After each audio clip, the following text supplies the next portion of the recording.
Uh, Swali lingine, Ngara ni wazalishaji wa umeme pale Rusumo. Lakini tunaona kituo cha kupooza umeme kikubwa ambacho pia ndo kinachogawanya, manake hata Ngara leo hii inapokea umeme kutokea Nyakanazi, ambapo sasa tumekuwa sawa na wenzetu wa Biharamulo na maeneo mengine ambao wanategemea kituo cha Nyakanazi. Jambo ambalo sasa hivi umeme unaweza katika maeneo ya Nyakanazi na maeneo mengine, au tuseme Biharamulo, na sisi huku Ngara umeme unakatika.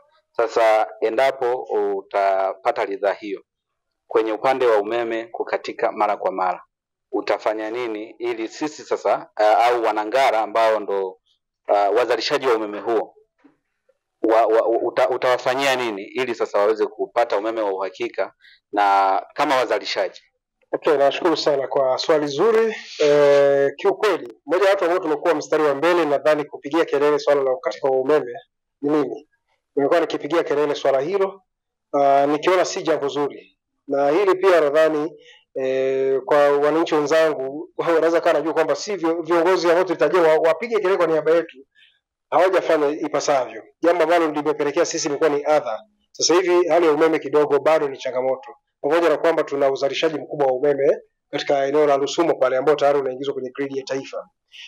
Kitu kikubwa ambacho ninaweza kusema badala ya ile tunaona kwamba nimeomba transformer sijui ngapi kuitoa kama hoja bungeni, mimi nadhani mkakati wa kwanza na wa muhimu utakuwa ni kusimamia kujengwa kwa substation ya kituo cha kupozea umeme hapa Ngara. Kusimamia kwamba kuwepo na kituo cha kupozea umeme hapa Ngara ambacho kitaweza kupoza umeme utakaotumika Ngara, na umeme wa ziada unaweza kupelekwa katika maeneo mengine kwenye grid ya taifa. Lakini lazima kuwe na kituo cha kupoza umeme Ngara kwa ajili ya wananchi wa Ngara. Haiingia kilini kwamba umeme unazalishwa Ngara halafu bado tunapata umeme unaotutesa sisi wenyewe kama wazalishaji.